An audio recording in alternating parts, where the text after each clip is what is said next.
അങ്ങനെ Aquaman and the lost കിങ്ഡത്തോട് കൂടി DC എക്സ്റ്റൻഡഡ് യൂണിവേഴ്സ് അവസാനിച്ചു. DC എക്സ്റ്റൻഡഡ് യൂണിവേഴ്സിന് അല്ലെങ്കിൽ അക്വാമാന് ഒരു പെർഫെക്റ്റ് ആയിട്ടുള്ള എൻഡിങ് കിട്ടിയതുപോലെയാണ് Aquaman and the lost kingdom കണ്ടു കഴിഞ്ഞപ്പോൾ എനിക്ക് തോന്നിയത്. നെക്രസ് എന്ന ഒരു ലോസ്റ്റ് കിങ്ഡത്തെ പറ്റി കൂടുതൽ എക്സ്പ്ലോർ ചെയ്യാൻ അക്വാമാൻ ആൻഡ് ദ ലോസ്റ്റ് കിങ്ഡത്തിലൂടെ നമുക്ക് സാധിക്കുന്നുണ്ട്. അക്വാമാൻ എന്ന മൂവിക്ക് ശേഷം അക്വാമാന്റെ ബ്രദറായ ഓമിന് എന്താണ് സംഭവിച്ചത്? ആർത്തർ കറി അഥവാ അക്വാമാന് തനിക്ക് കിട്ടിയ അറ്റ്ലാന്റിസിന്റെ സിംഹാസനം നിലനിർത്താൻ സാധിക്കുമോ? ബ്ലാക്ക് മാൻഡയ്ക്ക് ഇത്രയധികം പവർഫുൾ ആയ ബ്ലാക്ക് ട്രൈഡന്റ് എവിടെ നിന്നാണ് കിട്ടിയത്? ഈ കാര്യങ്ങളെല്ലാം അക്വാമാൻ ആൻഡ് ദ ലോസ്റ്റ് കിങ്ഡത്തില് വളരെ വിശദമായിട്ട് കാണിക്കുന്നുണ്ട്. അറ്റ്ലാന്റിസ് മറ്റൊരു പ്രതിസന്ധി നേരിടുകയാണ്. അതും അക്വാമാൻ കിങ് ഓഫ് അറ്റ്ലാന്റിസ് ആയിരിക്കുമ്പോൾ. അറ്റ്ലാന്റിസിൽ ബ്ലാക്ക് മാൻഡയും നെക്രസ് എന്ന ലോസ്റ്റ് കിങ്ഡവും കാരണം ഉണ്ടാകുന്ന പ്രശ്നങ്ങളുമൊക്കെയാണ് അക്വാമാൻ ആൻഡ് ദ ലോസ്റ്റ് കിങ്ഡത്തില് പ്രധാനമായിട്ടും പറഞ്ഞു പോകുന്നത്. ആംബർ ഹെർഡിന്റെ സീൻസ് ഒക്കെ കട്ട് ചെയ്ത് മാറ്റുമെന്നൊക്കെ ഞാൻ കേട്ടതാണ്. പക്ഷെ അതൊന്നും സംഭവിച്ചില്ല.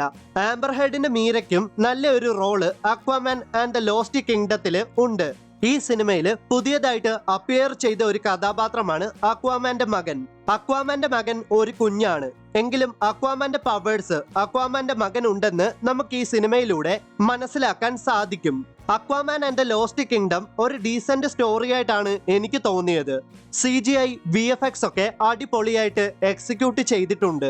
DC-യുടെ മുൻപിറങ്ങിയ ദ ഫ്ലാഷ്, ബ്ലൂ ബീറ്റിൽ എന്നീ മൂവീസ് വെച്ച് കമ്പയർ ചെയ്താൽ DC-യുടെ ഈ വർഷം ഇറങ്ങിയ ദ ബെസ്റ്റ് മൂവി എന്ന് തന്നെ അക്വാമാൻ ആൻഡ് ദ ലോസ്റ്റ് കിങ്ഡത്തെ നമുക്ക് വിശേഷിപ്പിക്കാം. 3D മൂവി ആയതുകൊണ്ട് തന്നെ നല്ലൊരു വിഷ്വൽ ട്രീറ്റ് ആണ് Aquaman and the lost kingdom എനിക്ക് സമ്മാനിച്ചത്.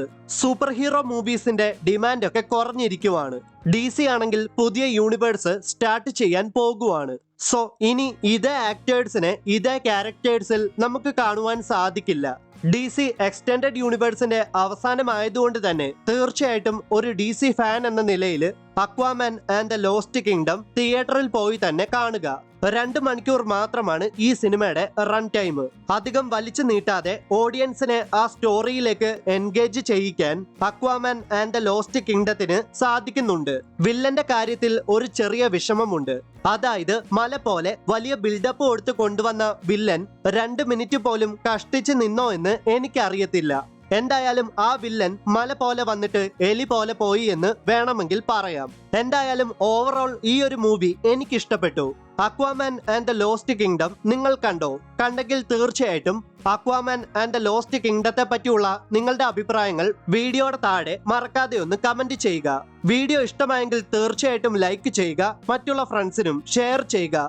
അപ്പോൾ മറ്റൊരു വീഡിയോയിൽ വീണ്ടും കണ്ടുമുട്ടാം. അതുവരേക്കും ബൈ.